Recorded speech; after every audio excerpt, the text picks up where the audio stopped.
माता की जय। भारत माता की जय। वंदे मातरम। वंदे मातरम। जय जय श्री राम। जय जय श्री राम। 24 લોકસભાની ચૂંટણીનું જે મતદાન થયું અને આજે ગણતરી પણ સંપન્ન થવા જઈ રહી છે ત્યારે મોદી સાહેબ આ દેશમાં ત્રીજી વખત વડાપ્રધાન બનવાની હેટ્રિક કરી રહ્યા છે અને અહીં સુરેન્દ્રનગર લોકસભા વિસ્તારમાં પણ ભારતીય જનતા પાર્ટી ત્રીજી વખત હેટ્રિક કરી રહી છે ત્યારે લોકોને એક વિશ્વાસ છે મોદી સાહેબ ઉપર અને ભારતીય જનતા પાર્ટીના તમામે તમામ કાર્યકર્તાઓ ઉપર, ભારતીય જનતા પાર્ટીના તમામે તમામ આગેવાનો ઉપર કે ભારતીય જનતા પાર્ટીનો કાર્યકર હોય મોદી સાહેબ જે દિશામાં આ દેશને આગળ લઈ જવા માટે, આ દેશનો વિકાસ કરવા માટેના કામો કરી રહ્યા છે.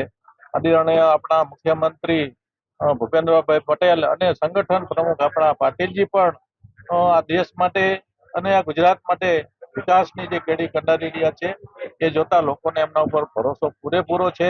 ત્યારે આ લોકસભા વિસ્તાર અમે બીજી વખત હેટ્રિક કરી અને બહુ મોટા માધ્યમથી જીતવાના છે. કેવા પ્રકારના કામો રહેશે આગામી દિવસોમાં?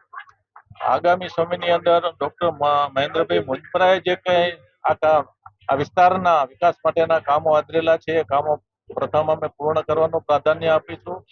આ સાથે સાથે આ વિસ્તારમાં જે કઈ જરૂરિયાત, પ્રથમ જરૂરિયાત હોય એવા કામો અમે પહેલા લેવાના છીએ. ત્યારે આ વિસ્તારના વિકાસ માટેની જ એક ધૂન લઈને અમે 5 વર્ષ સુધી ચાલવાના છીએ.